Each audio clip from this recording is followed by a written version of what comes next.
এক লোকের মা মারা যাবার পর তার বাবাকে বৃদ্ধাশ্রমে রেখে আসলো এবং প্রতি মাসে একবার সে তার বাবার সাথে দেখা করত, তাও আবার খুব অল্প সময়ের জন্য। এভাবেই কাটছিল বৃদ্ধ বাবার কষ্টের জীবন। একদিন হঠাৎ বৃদ্ধাশ্রম থেকে ফোন আসলো। ছেলে শুনতে পেল বৃদ্ধাশ্রমে থাকা তার বাবার সময় ফুরিয়ে এসেছে, দয়া করে এসে শেষবারের জন্য তাকে দেখে যান। খবরটি শুনে ছেলে দ্রুত গতিতে বৃদ্ধাশ্রমে চলে গেল। অসুস্থ বাবার পাশে বসে জিজ্ঞাসা করলো, বাবা তোমার কি খেতে মনে চায় বলো, আমি এখনই এনে দিব। বাবা দীর্ঘ শ্বাস ফেলে বলল, কিছুই চাই না বাবা, তবে কয়েকটি কথা বলি, লিখে রাখো। বৃদ্ধাশ্রমে থাকা ভাঙ্গা দরজাগুলি ঠিক করে দিও। শীতের রাতে ভাঙ্গা দরজা দিয়ে ঠান্ডা বাতাস আসে, গরমকালে ঠান্ডা পানির ব্যবস্থা করে দিও। প্রচন্ড গরমে গরম পানি খেয়ে কারো তৃষ্ণা মেটে না। আর সম্ভব হলে বৃদ্ধাশ্রমের রান্নাঘরটাও ভালো করে দিও, কেননা রান্নাঘরের সমস্যার কারণে অনেক দিন আমাদেরকে না খেয়ে থাকতে হয়েছে।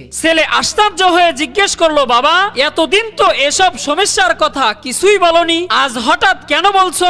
বাবা চোখের কোণে জল নিয়ে বললেন, আমি তো এসব সহ্য করতে শিখে গেছি, কিন্তু আমি চাচ্ছি তুই যেন এসব কষ্ট ভোগ না করিস। একদিন তোকেও যদি তোর সন্তান এখানে রেখে যায়, তাহলে কি করে শীত গরম আর না খাওয়ার কষ্ট সহ্য করবি? বাবার কথা শুনে ছেলে হাউমাউ করে কাঁদতে লাগলো। ছেলে তার ভুল বুঝতে পারলো, কিন্তু এতক্ষণে অনেক দেরি হয়ে গেছে। এবার বাবা পৃথিবীর মায়া ত্যাগ করে পরপারে চলে গেছে।